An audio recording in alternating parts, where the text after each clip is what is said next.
Here we go.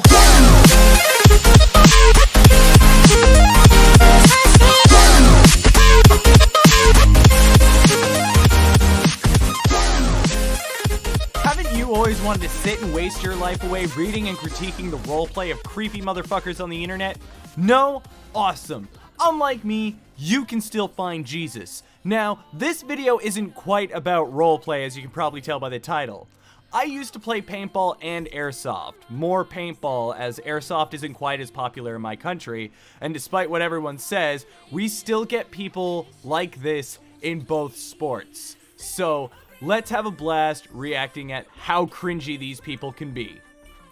Bitch, I operate. Operate. Are you fucking kidding me? You look like you haven't even cut the umbilical cord yet. And you're going around Snapchatting that you operate? Motherfucker, you'd probably consider Boy Scouts too hard to deal with, let alone any form of special forces. If you meet one of these kids, openly and unabashedly mock them into oblivion. They deserve it.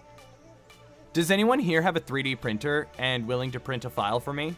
No idea what the cost is, but it's a small project. Please feel free to PM me. Smiley face. People say this is cringe, but I just think it's kind of cool. It's a novelty thing. You need to play it off right. But if you're wondering, it's a muzzle brake. For those of you who don't know what that is, hit the X in the top right corner of your screen. I'm kidding. A muzzle brake just displaces the gases produced by the combustion of the powder which propel the bullet to reduce muzzle climb. It also stops larger guns from shooting a ton of smoke in the air, giving away their position. Potentially. Anyone got any ideas on how to make this stay on? Right now it's velcroed on, like to make it a bit more permanent. Kinda new to airsoft, am an army vet though, wanna add some personality to my helmet, lol. Just worried that a baby is gonna knock my ear off, lol. For some reason, I do not believe this person is a veteran. I cannot see a veteran wanting to play airsoft wearing a helmet with fluffy ears on it. Like, maybe it could happen, possibly. Like, there are exceptions to every rule, but the military breeds a certain type of person, and this is not that kind of person. Maybe if he was going in once for a joke, like it's the helmet of shame or something like that. Anyways, if you see this guy, shoot him in the ears. Or trip him into some mud. Not concrete though, that's a little too mean. This is a photo of me setting up security outside of Falua before we took it over. I was attached to a Marine unit and was called Operation Phantom Fury. This gun was specifically modified to shoot bazooka rounds fully automatic. I was pretty much a one-man army. I live for this shit. Watch your six, gents. I have no words. The way he's talking makes it sound like he's trying to convince people he is actually doing something with the military. But this is also milsim, and those cringy fuckers try super hard to seem legit. American paintball and airsoft milsim are often the most cringy things in the world. It's a different game up in Europe as far as I'm aware, but back to the post. He was attached to a Marine unit, and his weapon was specifically modified to shoot bazooka rounds. This guy has absolutely no idea how guns work at all.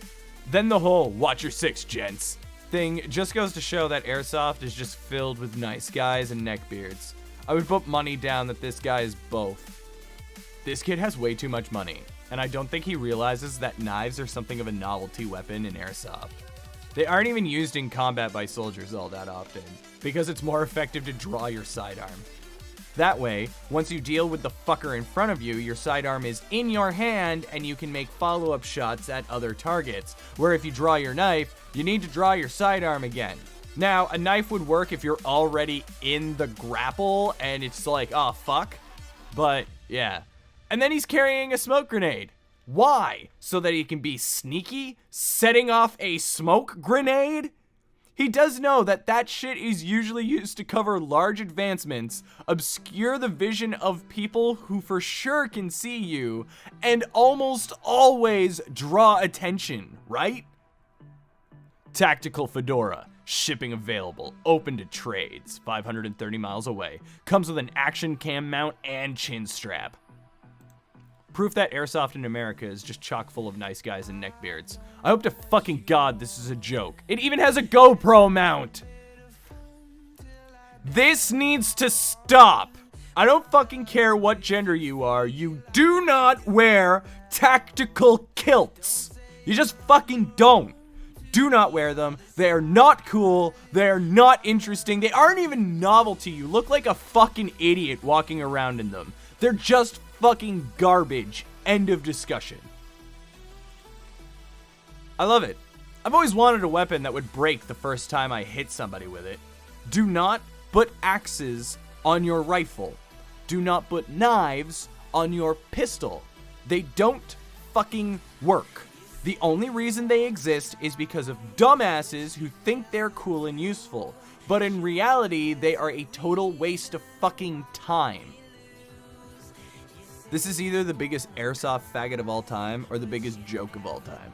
Given how absurdly obnoxious this is, I can only assume this is a joke. I hope this is a joke.